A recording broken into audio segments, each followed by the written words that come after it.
Kayla sat at the dinner table with her parents and her stepsister, Vanessa. The smell of roasted chicken filled the air, and soft music played in the background. It should have been a peaceful evening, but something in the room already felt tense, like everyone was pretending to be happy. Her father cleared his throat and smiled proudly. "We have some wonderful news," he said, glancing at her mother. "We just gave Vanessa $255,000 to start her fashion business." Vanessa's face lit up. She reached across the table and hugged her mother. "Thank you so much. You both believe in me more than anyone else ever has." Kayla's fork froze halfway to her mouth. For a moment she couldn't speak. Just 2 weeks ago, she had called her parents, asking for help with her student loans. Just a small loan to ease her burden. They had told her they couldn't spare a cent right now. She blinked, trying to hide the sting behind her smile. "Wow," she said quietly. "That's a lot of money." Her father nodded, still beaming. "Vanessa has potential. We believe she can make something big out of this." Her mother added, "Kayla, maybe you can learn from your sister. She's focused, responsible, and knows what she wants. You should be more like her." The words hit Kayla like ice water. "Be more like her?" she repeated, her voice shaking slightly. Her mother didn't even look up from her plate. "Yes. Vanessa plans, saves, and dreams big. You're always complaining about your long hours and bills. Maybe if you were more organized." "Mom," Kayla interrupted softly, her throat tight. "I work double shifts at the hospital. I barely sleep. I'm paying off every cent I borrowed because I didn't have anyone to help me." Her mother sighed, sounding more annoyed than sympathetic. "Everyone makes choices, Kayla. Vanessa chose success." The room went silent. Even the soft music suddenly felt too loud. Kayla looked at her father, hoping he'd speak up for her, but he just took another sip of wine and said nothing. Vanessa giggled awkwardly, brushing her hair aside. "Don't take it personally, sis. You're doing fine. Not everyone's meant to be a business owner."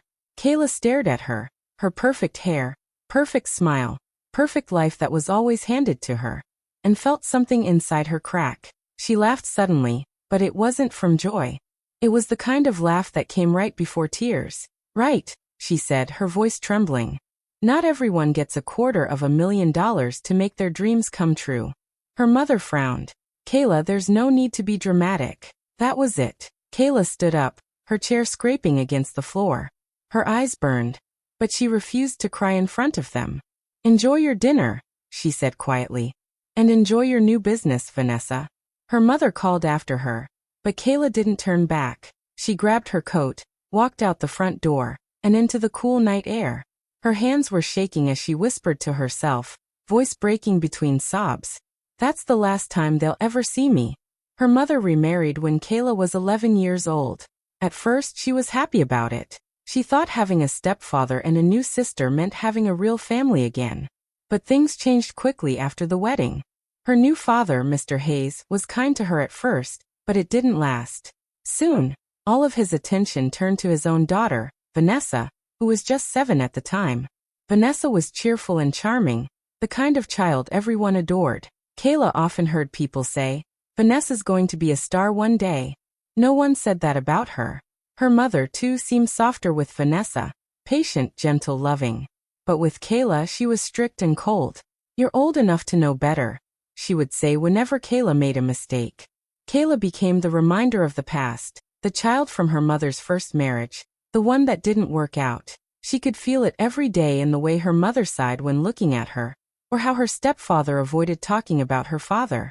By the time Kayla turned 15, Vanessa already had her own bedroom filled with toys, clothes, and fancy decorations. Kayla, on the other hand, had to share her small space with boxes of old things no one used anymore. When she asked her mother why Vanessa got everything new, her mother simply said, "She's younger. She needs it more." That's when Kayla stopped asking. She worked hard in school and got good grades.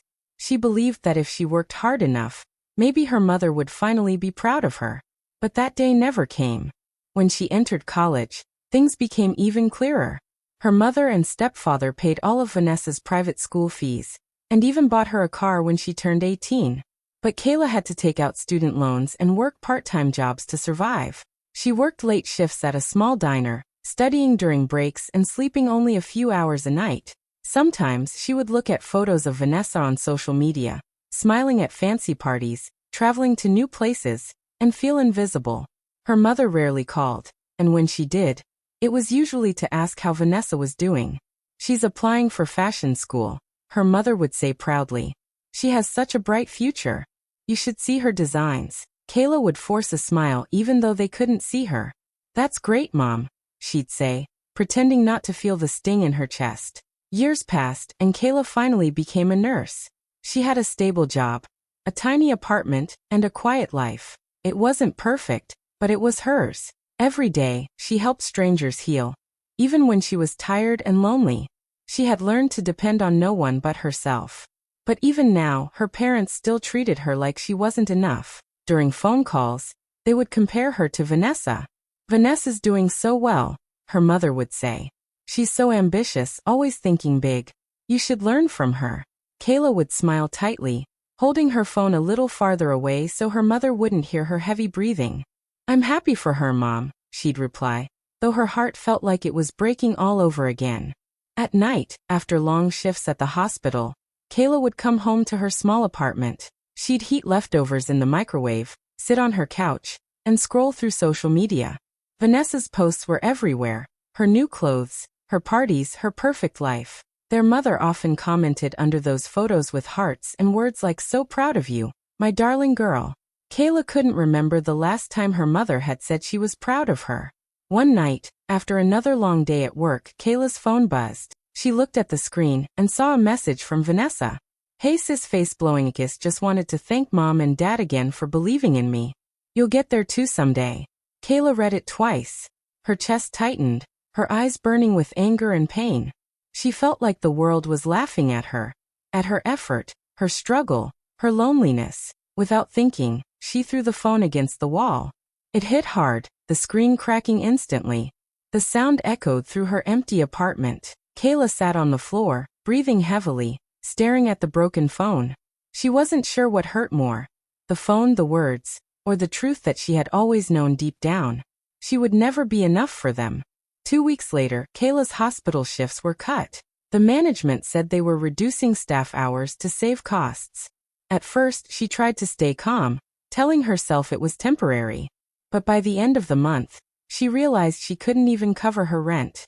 She sat at her kitchen table one evening, staring at the stack of bills in front of her. The electricity bill, her phone bill, her loan payment. They all looked like a mountain she couldn't climb. Her hands trembled as she held her phone. She hated asking for help, especially from her parents, but she had no choice. After several minutes of hesitation, she finally dialed her father's number. "Dad," she said softly when he answered. "It's me, Kayla," he replied in his usual firm tone. "How are you?" She swallowed hard. "I'm managing, but things are a bit tough right now. My hours were cut at the hospital, and I just need a small loan, maybe $1,000, to help with rent. I'll pay it back, I promise." There was silence for a few seconds. She could hear him sigh. Then his voice came, flat and cold. "Kayla, you're almost 30. You need to stop depending on us. Be more like Vanessa." Kayla froze. The same sentence. The same comparison. Again. "Dad," she said slowly, trying to stay calm. "I haven't asked you for anything in years. I just need a little help this once." "Kayla," he interrupted. "You have to learn responsibility. Vanessa manages her money well. You could take a lesson from her." Something inside her snapped.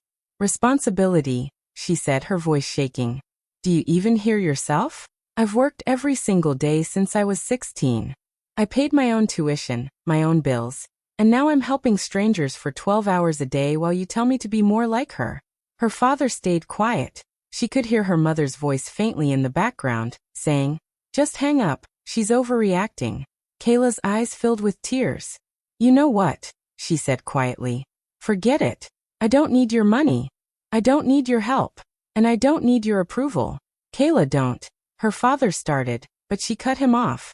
"No," she said, her tone suddenly firm. "You've made it clear who matters in this family. Congratulations. You've lost me for good." She ended the call before he could answer. Her hands were shaking so badly that she almost dropped the phone. For a long moment, she just sat there, staring at the floor, her chest heavy and her throat tight. That night, she lay in bed unable to sleep. Memories from her childhood played in her mind. The dinners where Vanessa got praised, the birthdays her parents forgot, the countless times she had tried to earn their love. It all came rushing back like a wave she couldn't stop. A few days later, while scrolling through social media during her lunch break, she saw an article posted by one of Vanessa's friends. It was titled "Local Designer Launches Her Dream Brand with Family Support." Kayla almost scrolled past it, but curiosity made her click. As she read the article, her stomach turned. The piece mentioned that Vanessa's new business had been fully funded by her father's retirement savings. Her heart stopped. Her father's retirement fund wasn't just his. By law, part of it was meant to go to both his children, including her. She reread the line again and again, her mind racing. Retirement savings, family investment. It was right there in black and white. Her parents had used her future, her rightful share, to build Vanessa's dream. Kayla's hands tightened around her phone. A sharp pain spread through her chest.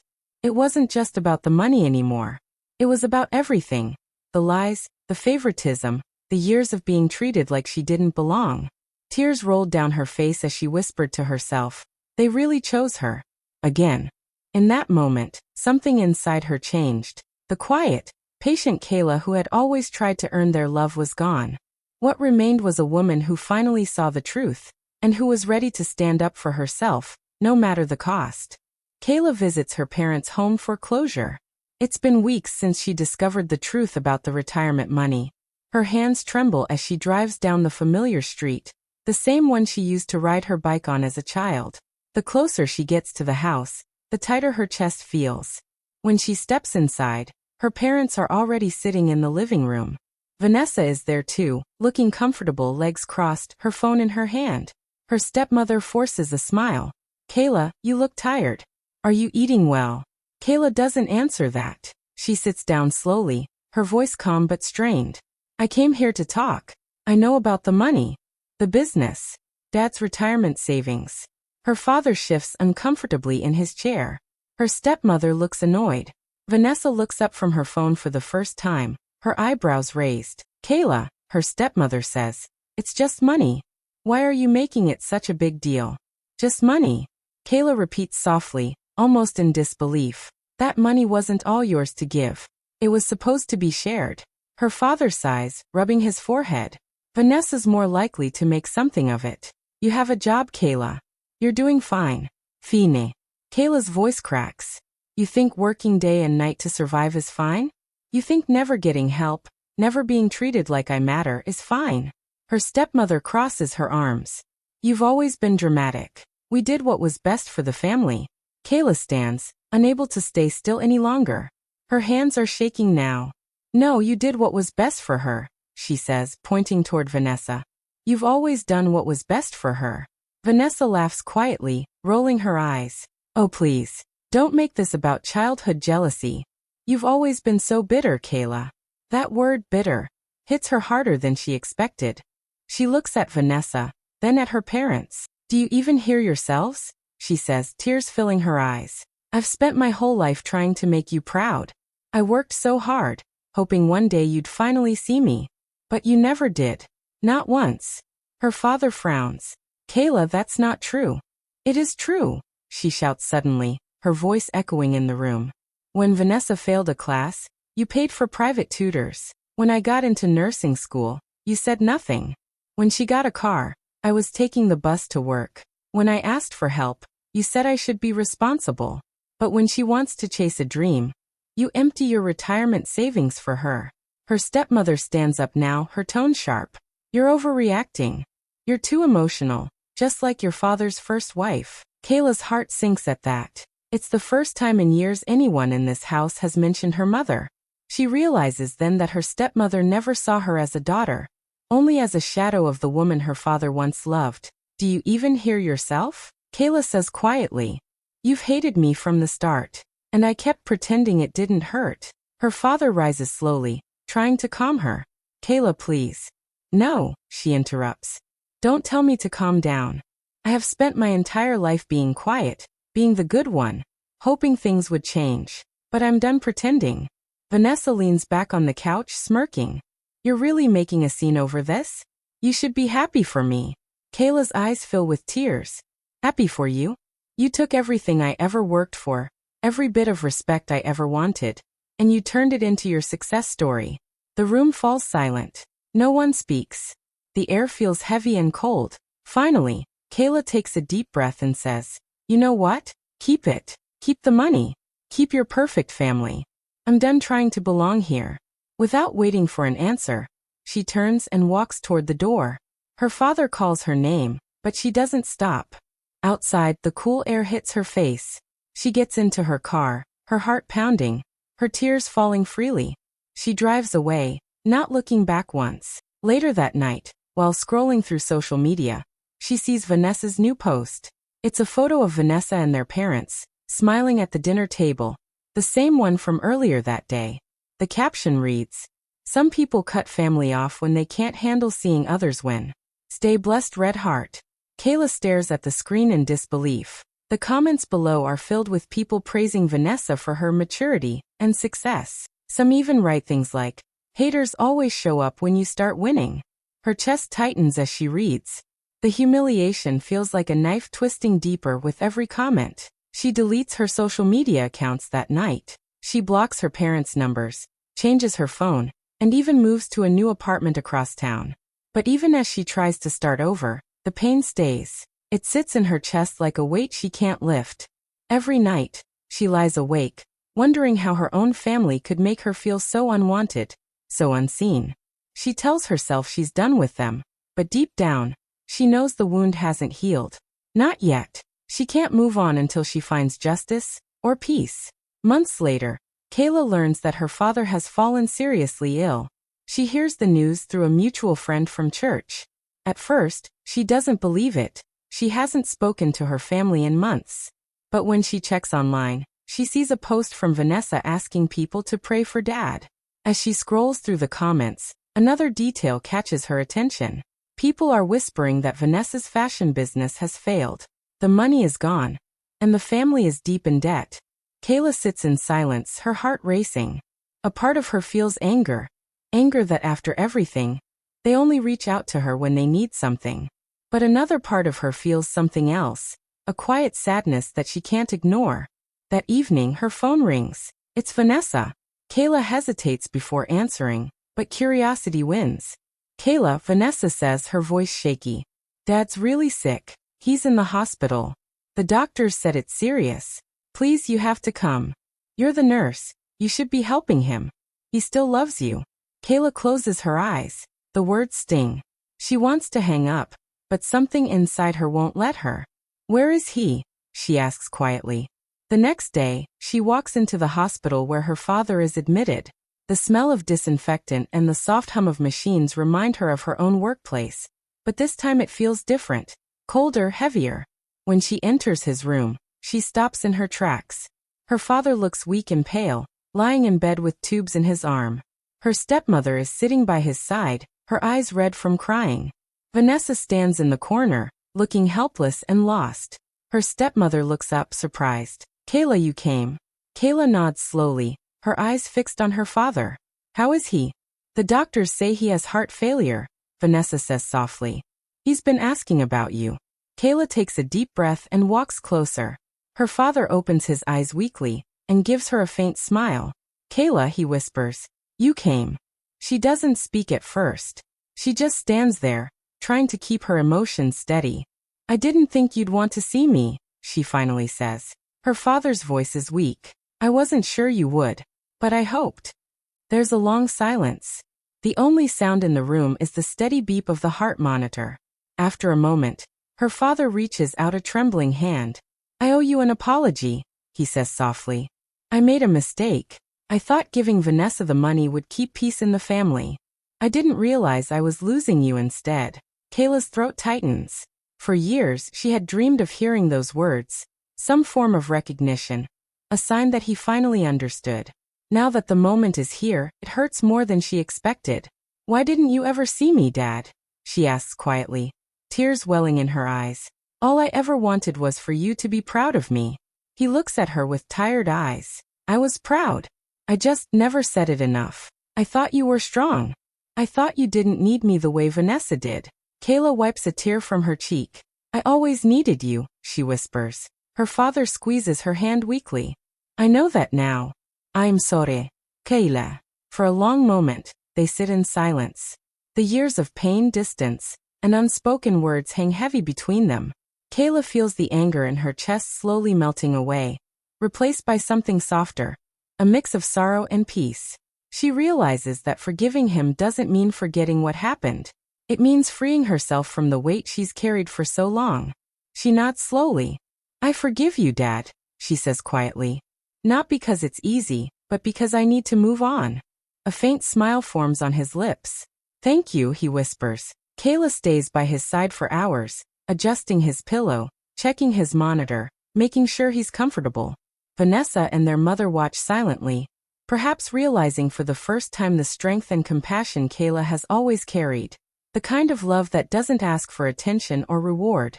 As the night falls, Kayla steps out of the hospital room for some air. She looks up at the dark sky, breathing deeply. For the first time in years, her heart feels lighter. It was never really about money.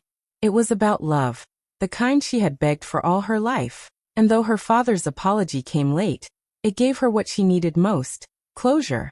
She walks back inside, ready to say goodbye, not with bitterness, but with peace. Kayla doesn't rejoin the family, but she finally finds closure. After her father's illness, she visits him a few more times, sitting quietly by his bedside. When he passes away peacefully a few weeks later, she doesn't cry out loud.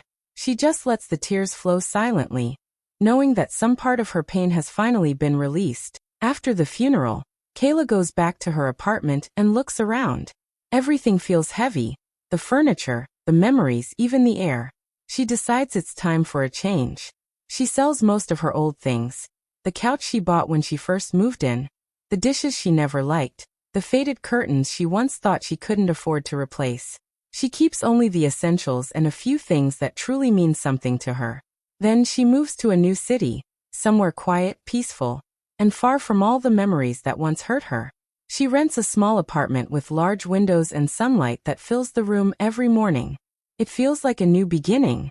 For the first time in years, Kayla starts thinking about what she really wants, not what would make her parents proud or what others expect. She uses her savings to start a small healthcare consulting business, helping clinics improve their services and train their staff. It's hard work, but it's hers. Every dollar, every success, comes from her own hands. One evening, as she sits at her new desk surrounded by boxes and notes, she picks up a pen and writes a letter to her parents. The words come slowly, but clearly. You raised me to survive without your love. Now I'm learning to live without your approval. She pauses after writing it, staring at the paper for a while. There's no anger in her heart anymore, just peace. She folds the letter neatly, slips it into an envelope, and sends it. It isn't revenge. It isn't a message meant to hurt. It's her goodbye, calm, honest, and final. In the days that follow, Kayla builds her new life step by step. She makes new friends, takes walks by the park, and even starts painting in her free time. The laughter that once felt forced begins to sound real again. Sometimes she still thinks about her family, her father's weak smile in the hospital, her mother's cold eyes, Vanessa's pride. But instead of bitterness, she feels something different now. Understanding. They couldn't love her the way she needed, but that doesn't mean she's unlovable. Her independence, once born from pain and loneliness, now becomes her peace. She no longer tries to prove anything to anyone. She simply lives, strong, free, and whole. One morning, as sunlight streams through her window, Kayla takes a deep breath and smiles to herself. For the first time in her life, she feels truly at home. Not in a house, but in her own heart. Dad passed away this morning. He left you something. That was the message from Vanessa. Short, cold, unexpected. Kayla sat still for a long moment, staring at the text on her phone. Her chest tightened, but not from anger, from a strange mix of sadness and calm. She thought about the last time she saw her father in the hospital, weak but smiling faintly, trying to speak words that didn't fully come out. Maybe this was what he couldn't say then. Later that day, a small envelope arrived at her door. Her name was written on it in her father's shaky handwriting. She opened it carefully, her hands trembling a little. Inside was a single folded note. She took a deep breath and read it slowly. Kayla, I don't have much to give you now, but I owe you the truth. You were never the failure. I was. I failed to see your strength, your kindness, and your worth. I gave away money thinking it could fix love. I was wrong. I'm sorry, my daughter. Please live free. Kayla pressed the paper to her chest, tears falling silently. She didn't feel angry anymore. She didn't even feel broken. Just released. She walked to the window and looked out at the city lights glowing against the evening sky. The world seemed softer somehow, quieter. Rest now, Dad, she whispered, her voice barely a breath. I'm finally okay. A gentle wind moved the curtains, brushing her face like a goodbye. Kayla smiled through her tears. For the first time in her life, she wasn't chasing approval or love that never came. She had found peace, not in forgiveness from others, but in forgiving herself. As the night settled, she stood by the window, holding the letter close, feeling light, whole, and free. Besties. Two Hearts, thanks so much for watching till the end. If you enjoyed this story, don't forget to like, drop a comment, and subscribe for more. See you in the next one. Bye. Waving hand sparkles.